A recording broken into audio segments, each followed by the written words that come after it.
My name's Keith Yules. I'm from Austin, Texas. But I've actually lived all over the world as a military brat. I lived in 3 countries and over 10 states. But I've been here in Austin for the past 10 years, so I consider it home now. Growing up, I grew up on a military base, so we've lived all around, and I always was fascinated with airplanes, and I always knew that that was something I wanted to go do. But it was a long process, but eventually became an airline pilot after a lot of training, a lot of work. My favorite thing to do on a second date is to take people flying.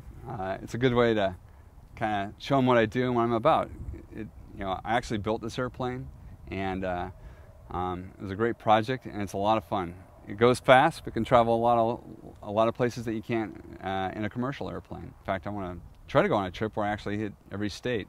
Of course, that'd be a long trip, but one of my goals in life is to do that with this airplane. Kind of came out late.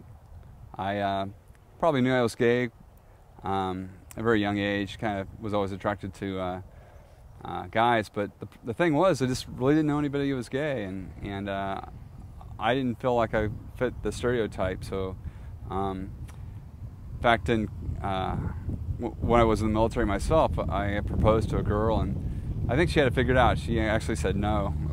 I had this great spot in the Grand Canyon. There's a cross there and everything, and it had a beautiful view. And I asked her, and I think deep down she kind of already knew that I was gay. But later on in life, I went ahead and got married, and was married for about 7 years to a great girl. And sadly, the first year we were married, she asked me if I was gay, and I was really confused at the time. And really, the point was that I can't be. I was in the military and had this career that I wanted to pursue and wanted to have kids and stuff like that. So it wasn't that I wasn't, but I couldn't be. In fact, when Clinton was trying to go through the process of lifting the gay ban, I almost came out at that point in time. But thank goodness I didn't, because it actually wasn't a lifting of the ban. They actually compromised with that "Don't Ask, Don't Tell." And in fact, sadly, a lot of people lost or booted out of the military because of they were reacted too soon.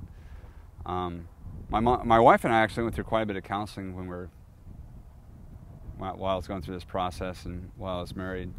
And I had a beautiful wife. She was awesome, but that magic that you have with your wife just wasn't there, and she knew it. I think she said it the best one time when we were in a counseling session, actually. She said, "I feel like I'm married to my brother, not my husband." And in the end, that's what I felt. The reason I really got divorced was not because of my sexuality. It's that I couldn't provide for her what she really needed in her heart. I actually dearly loved her, no doubt about that, but I loved her more like a sister than I did my wife.